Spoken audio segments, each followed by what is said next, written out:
Senator Sullivan. Thank you, Mr. Chairman. I appreciate the witnesses being here. It's an important topic. Thank you for sharing this. I guess for both of the witnesses at the table here, one of the issues that I think that we're all not struggling with, but trying to nail down better is just how you define junk fees.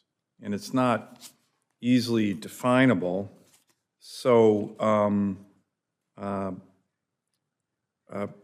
Professor Zawicki, is that right? Can you take a crack at that? What I want to make sure is that the ones that are junk fees, we go after. The ones that are fees, I think the key on other kind of fees is transparency. But maybe the two of you can help us with regarding junk fees, and then the definition, and then I have kind of a follow-up on what you think economically their impact is, which I think is also an important issue. You want to take a crack at that, Professor? Sure. Junk fees is a meaningless term, but it's worse than meaningless. It's actually pernicious, which is that by sort of using this blanket conclusory label, it obscures the complexity of this. The difference between drip pricing, risk-based pricing, multi-part pricing, partition pricing, and that sort of thing. And it kind of sweeps into one bucket things that are legitimate, things that aren't, things that might be partially legitimate. And now it's even got more confusing because if you look at the FTC rule, for example, on auto dealers, they take things like nitrogen-filled tires that they charge more money for and claim that's a junk fee. The problem with that is not that it's a separate price for nitrogen-filled tires. The problem, if there is a problem, is that nitrogen-filled tires are garbage, right? There's nothing there. It doesn't matter whether it's disclosed separately or bundled in the price if it's a worthless product. And so when we talk about junk fees, we can end up confusing ourselves, lumping in things because we want to just apply this label to it. Whereas I think it'd be much better to understand risk-based pricing. What are things where they're pricing for something that you get no value from? What are the things where they're pricing things simply to extract wealth from consumers and the like? So would you how would you define something that falls into each of those different categories with different labels? Me? Yeah. Well, what I've tried to say is that we can look at the context in which these arise. So, for example, mandatory fees. Yeah. Any mandatory fees should be strongly presumptively disclosed up front. There may be scenarios that I can't think of where that may be the case. That's the only reason I'm hedging. Things that are near mandatory may be like that, right? Like credit card surcharging might be an example. So I would start with that. I would also think about what exactly is the market failure, which is, is it the problem that's disclosed too late in the process? Is the problem that this fee is for a worthless service, right?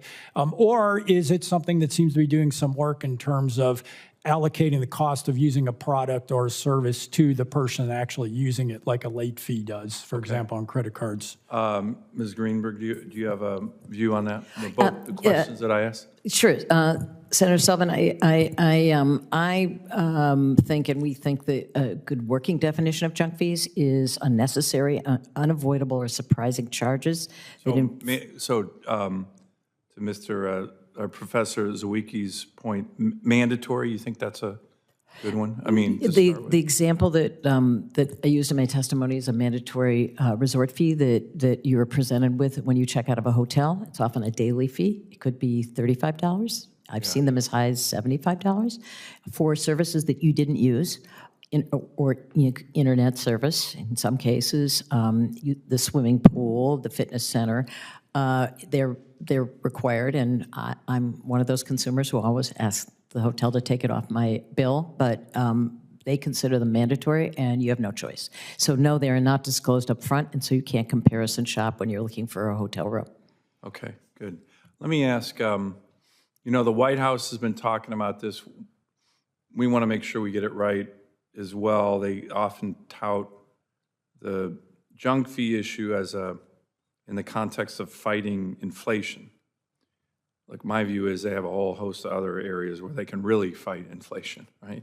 Like maybe not driving up energy costs on American families and the Federal Reserve blew the inflation issue a long time ago. But they do add to certain costs, like the example you just gave.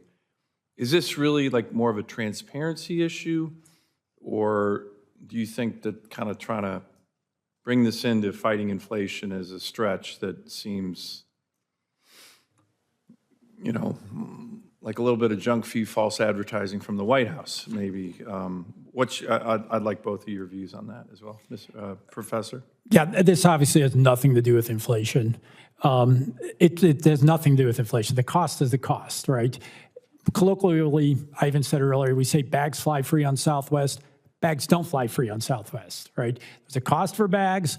The bag fee is either separated out and paid by people who use the bags, or the cost is bundled into the ticket.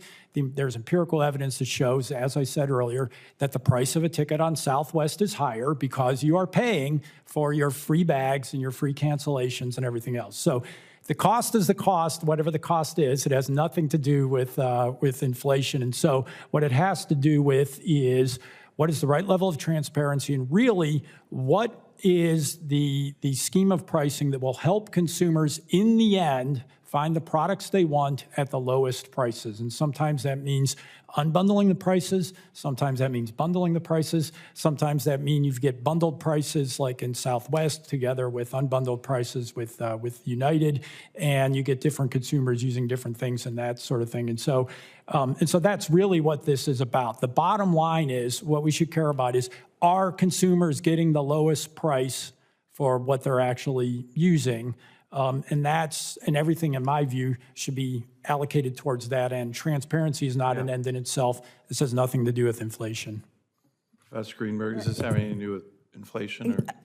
I think certainly it does, because when consumers are asked to pay additional prices for mandatory fees, let's say in a hotel, but this also hits lower income consumers. The junk fees on consumers, we'll go with that term. I think it's very descriptive, very punishing. And what it means is if you're renting a property or you're applying to rent properties, you're paying a cost on each one of those rental applications.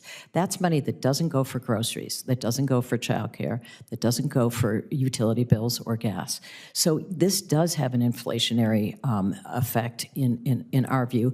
And you asked about the effect on the economy. Well, $12 billion in credit card junk fees is what the credit card companies and banks are making off late payments by families. And the airline industry collected $102.8 billion in ancillary fees. They call them ancillary fees in 2022. So it has a big effect on the economy.